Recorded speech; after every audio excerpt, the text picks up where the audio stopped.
Hello दोस्तों, welcome back to my YouTube channel. एक company का अपडेट निकल के आया है किंग्स इंफ्रा का। कुछ दिन पहले अपडेट निकल के आया था कि उनके जो एमडी है वो एक्सपायर कर चुके हैं।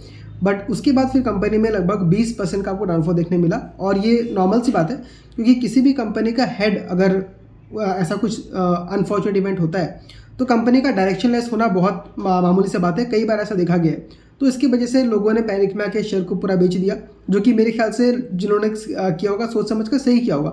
मैं उनको गलत नहीं ठहराता हूँ। बट ऐसे सिचुएशन में हमें क्या करना चाहिए? हमें वेट एंड वॉच करना चाहिए। पहली बात तो, अगर ऐसे सिचुएशन में आप अगर इस स्टॉक में ओवर एलोकेट किए होते, मतलब मान लीजिए जैसे मैं किसी भी स्टॉक में 5% एलोकेट करता हूँ, अगर उस टाइम पे मेरे पास 10% का एलोकेशन होता तो मैं भी ऑफकोर्स वहाँ पे कुछ ना कुछ बेच के निकालता। बट अभी क्योंकि मैंने इसको पिछले क्वार्टर से ट्रैक करना स्टार्ट किया है और मैंने इसमें बहुत ज़्यादा ऐड नहीं किया, लगभग 8000 के आसपास मैंने ऐड किया हुआ है, जो मेरे पूरे पोर्टफोलियो का लगभग 1% के आसपास का बनता है। तो अब मैं इस छोटे से अमाउंट के साथ में बहुत ज़्यादा पैनिक नहीं करने वाला हूँ, क्योंकि मैं धीरे धीरे करके किसी भी एक पर्टिकुलर स्टॉक में लगभग 30 to 50,000 तक ऐड कर सकता हूँ। तो मैंने तो अभी स्टार्टिंग किया ही था। तो ये सिचुएशन में मैं क्या कर रहा हूँ, मैं वेट एंड वॉच कर रहा हूँ। और आज के दिन में कंपनी के ऊपर एक और अपडेट निकल के आया है, जहाँ पे ये कंफर्म कर रहे हैं कि हम लोग का जो भी एक्सपायर जो एमडी हो गए थे, उसके बाद हम लोग का जो मैनेजमेंट में कोई बहुत बड़ा बदलाव नहीं है। सीमलेस हम ट्रांजिशन कर रहे हैं। मतलब उनकी जगह पे जो खाली पोस्ट था उसको फिलअप करने के लिए उनके ही जो जॉइंट मैनेजिंग डायरेक्टर थे, जो उनके साथ में काम करते थे, वो उनका पोजीशन लेंगे और बिजनेस जैसे पहला चल रहा था वैसे ही कंटिन्यू चलेगा। इन्होंने अपडेट भी ये किया कि हम लोग का जो ग्लोबल एक्सपेंशन का प्लान चल रहा था, ये अलग अलग कंट्रीज़ में जाके हम अपने प्रॉन्स को बेचेंगे जो होता है, वो भी लोग अभी भी उसमें काम कर रहे हैं, डाइवर्सिफाई कर रहे हैं। फिर इनका जो एक टेक्नोलॉजी पार्क बन रहा है एक्वाकल्चर का, ये आपका विशाखापट्टनम बन रहा है, जो कि गवर्नमेंट के साथ टाइप करके बन रहा है, तो वो भी कंटिन्यू चलेगा। और वहाँ पे एक बार का सेटअप अच्छा खासा हो गया तो ये लोग बहुत अच्छा खासा इनोवेशन कर सकते हैं, हैचरीज खुद का बना सकते हैं, और पूरा जो बैक एंड जो है उनका सारा का सारा कंट्रोल में आ जाएगा। मतलब हैचरीज से लेके उनको जो एक्सपोर्ट करना है पैकेट तक, पूरा इनके कंट्रोल में आ जाएगा। तो ये एक अच्छी बात है जो कंटिन्यू हो रहा है। दूसरा, उन्होंने ये भी कहा कि हम लोग का जो कोर ऑपरेशंस था, जो पहले जैसे चल रहा था वैसा अभी भी चल रहा है, उसमें कोई भी दिक्कत नहीं है। नेक्स्ट, इन्होंने एक और जो बात अभी जो रिसेंट निकल के आया था कि ये लोग रियल एस्टेट को डेवलपमेंट कर रहे हैं। मतलब इनके पास जो मेन टाउन एरिया है आंध्र प्रदेश के आसपास का, वहाँ का जो इनके पास जो फैक्ट्री लगा हुआ है, वो सारा फैक्ट्री को शिफ्ट कर देंगे ये विशाखापट्टनम में, जहाँ पे इनका पूरा एक्वाकल्चर का पार्क बन रहा है। उससे जो इनका जो ये नया लैंड जो खाली हुआ जो प्राइम लोकेशंस पर है, उसको वो ये यूज़ करने वाले हैं अपना मतलब इंफ्रास्ट्रक्चर डेवलप करने के लिए। तो कंपनी बोल रही है कि हम लोग का बहुत ज़्यादा वैल्यू अनलॉकिंग होगा। अभी किस तरीके से होगा यहाँ पे कंपनी डिटेल में नहीं बताया। मेरे ख्याल से वहाँ पे वो लोग कुछ बिल्डिंग बनाएंगे, उसको भाड़े पे देंगे, या फिर लैंड को पूरा बेच ही देंगे। वो क्लियर यहाँ पे इंडिकेशन नहीं दिया है, बट पढ़ के मुझे ऐसा लग रहा है कि वो लोग वहाँ पे कुछ बिल्डिंग्स से बनाएंगे, और उसके बाद जो भी वहाँ से पैसा आएगा उस पैसे को ये लोग अपने नॉर्मल ऑपरेशंस में यूज़ करेंगे। तो ये जो चीज़ इन्होंने अपडेट दिया है, ये कंपनी के लिए बोथ पॉजिटिव एंड नेगेटिव हो सकता है। अगर सही से काम कर जाता है, वैल्यू अनलॉकिंग अच्छे से होता है, तो कंपनी के पास बहुत अच्छा खासा कैश आएगा और कंपनी और ज़्यादा ग्रो कर सकती है। और उस कैश की वजह से कंपनी जो है डेट फ्री भी हो सकती है, जैसा कि मैनेजमेंट ने कहा भी है। लेकिन ये चीज़ हमें अभी ट्रैक करना है। तो मैं अभी क्या कर रहा हूँ, एक जो न्यूज़ निकल के आओ तो खराब न्यूज़ तो है ही, अपडेट सब कुछ ठीक है, बट अब मैं यहाँ पे एक्स्ट्रा पैसा फिलहाल ऐड नहीं करूँगा। मैं अगला 1-2 क्वार्टर देख लेता हूँ कि कंपनी काम कैसे कर रही है। अगर इंप्रूवमेंट दिखता है मुझे, तो यहाँ पे धीरे धीरे ऐड करूँगा, मुझे कोई दिक्कत नहीं है। ये चीज़ मैंने बहुत ही एक्सपीरियंस के बाद सीखा है। मैं पहले बहुत चिंता करता था कि अभी एक बार में इतना पैसा डाल दो, बिल्कुल भी नहीं।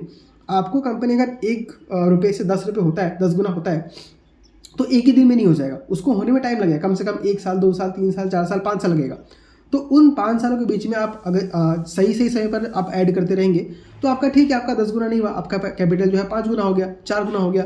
तो ये भी तो बहुत ही बड़े रिटर्न है ना। यहाँ पे लोग मार्केट में दुगना होने के लिए मरते रहते हैं, बट वो लोग 10-20% के प्रॉफिट में या लॉस में लेके निकलते हैं। यहाँ पे हमको 10 गुना का जब मौका मिल रहा है, तो धीरे धीरे लेके जाइए। और हमारे पास कैपिटल भी उतना नहीं है। अब मैं क्या करता हूँ, जो मेरा एक तो कैपिटल है वो तो बन के रखा हुआ है। अब एक्स्ट्रा कैपिटल अगर मुझे डालना होता है, तो हर मंथ मैं लगभग 8,000-10,000 ऐड करता हूँ।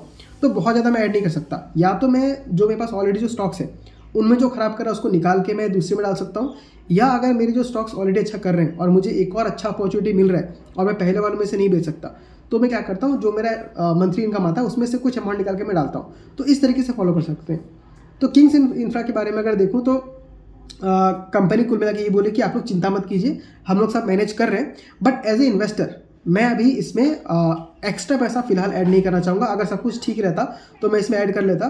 और ये जो रियल एस्टेट का जो उन्होंने बात नया चालू कर दिया, वो मुझे थोड़ा कन्फ्यूजिंग लगता है। कंपनी के लिए अच्छा जरूर हो सकता है, बट एज ए इन्वेस्टर मुझे क्या लगता है कि आप मछली बेच रहे हो, तो आप मछली बेचने में ज़्यादा फोकस करो। आप ये रियल एस्टेट में क्यों आ रहे हो?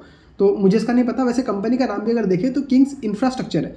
तो मेरे ख्याल से पहले टाइम में कंपनी इस फील्ड में रही होगी, फिर इसके बीच में क्या मुझे नहीं पता। तो मुझे अभी उसके बारे में जानना भी नहीं है, मुझे आगे ट्रैक करना है कि कंपनी कैसा उसको इंप्रूवमेंट दिखा पाती है। तो अगर कंपनी अच्छा इंप्रूवमेंट दिखाएगी तो मैं इसमें और पैसे डालूंगा, अगर नहीं दिखाएगी, कुछ खराबी निकल के आता है, तो पैसा निकाल के मैं चला जाऊँगा, भले ही मेरे को उसमें 30-40% का लॉस क्यों ना हो। वैसे एज ए डिस्क्लेमर दे देना चाहता हूँ कि मैं स्टॉक में इन्वेस्टेड हूँ और फिलहाल मेरे बाइंग प्राइस से लगभग 30% डाउन है।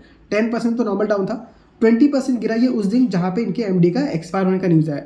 तो फिलहाल डाउन है। अभी कुछ दिन पहले मार्केट 3-4% स्टॉक बढ़ा है, वापस से आज जैसे 4% बढ़ा हुआ है। तो ये छोटे छोटे बाउंसेस को देख के आपको पैनिक नहीं कर जाना है कि मैं और खरीद लूँ क्या, और बेच दूँ क्या।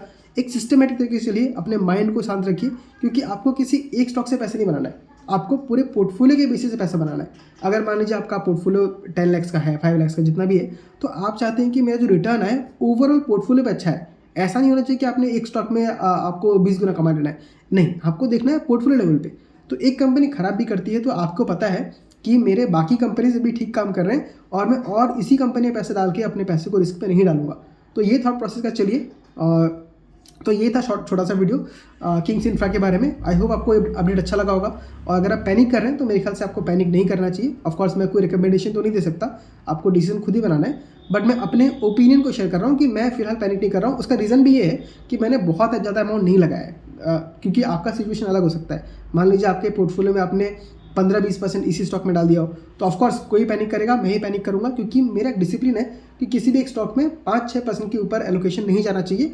मतलब मेरा इन्वेस्टेड कैपिटल अगर वो ग्रो करके जा रहा है तो अलग बात है, बट मैं खुद का अपना कैपिटल 5% से ज़्यादा नहीं लगाता हूँ।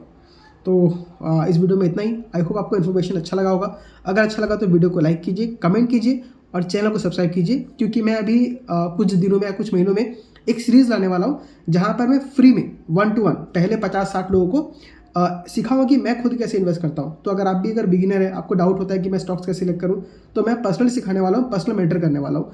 ये मान लीजिए ये मेरा एक मार्केटिंग का तरीका है जो कि मैं स्टार्टिंग में लोगों को फ्री में दूंगा और वो लोग खुद बाद में मेरा प्रमोशन कर देंगे कि ये आदमी अच्छा सिखाता है, इससे आप सीख सकते हैं। तो अगर आपको सीखने में इंटरेस्ट है फ्री में, तो आप मेरे को मैसेज कर सकते हैं, मैं आपसे कॉन्टैक्ट कर लूँगा।